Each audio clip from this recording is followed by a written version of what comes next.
Okay, Sylvia, thanks very much for joining us. Today, we're just exploring a bit about people with learning disabilities and autism being stuck in hospital for long periods of time. And I just wondered if you could share a little bit about the challenges you faced with your son.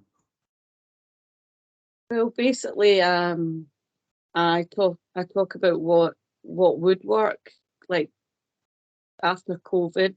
Say, just give him his routine back. He'll be absolutely fine. But no risk assess. So he didn't get his routine back, which causes more problems. He ended up basically getting medicated most of the time because he's not getting his routine back. Then basically just trying to get his medical stuff seen now, because I'm saying he needs this done and he's that done, and he's yeah, we'll put that in, then we'll go back for another meeting. Yeah, that's basically he's on a list, so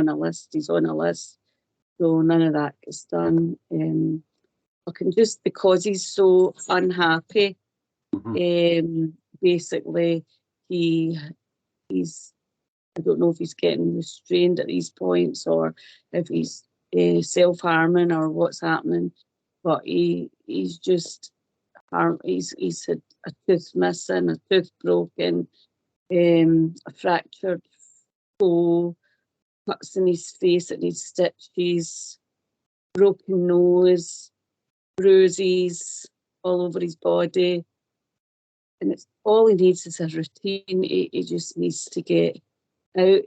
And when it comes to trying to get him out, now we're back to looking for a house, which we were looking for years ago, and providers.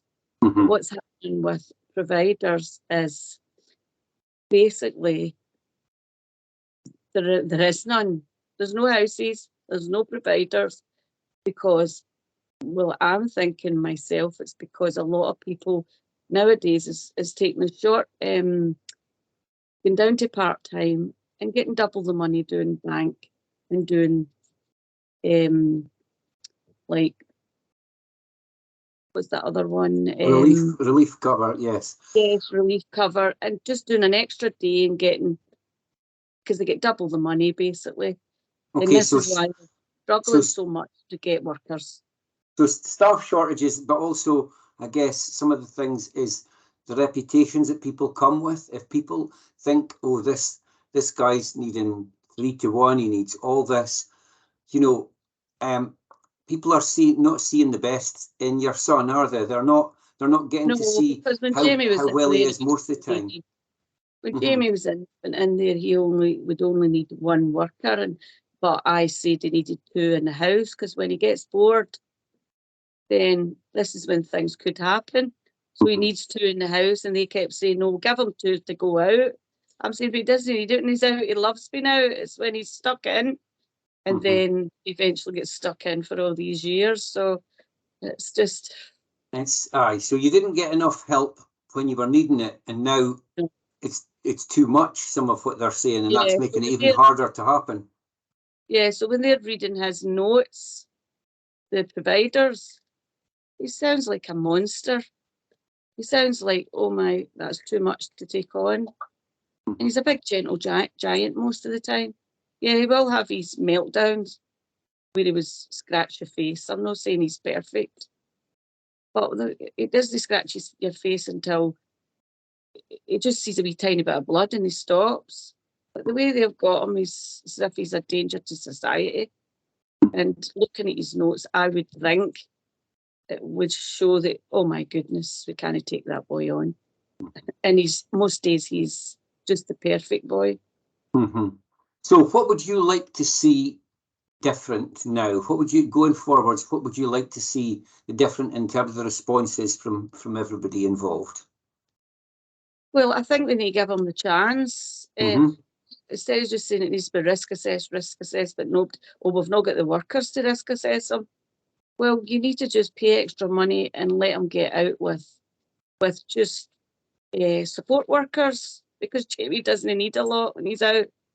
but he'll come in at, you'll still know he's still going into the ward, but you'll see a difference. He'll need less medication. He'll be so much more happier, and just things like that. I mean, they won't even let him go to my house for an hour or two, or you know what I mean. And I mean, I know him best, and I'm not scared to have him there. Know what I mean? So You've had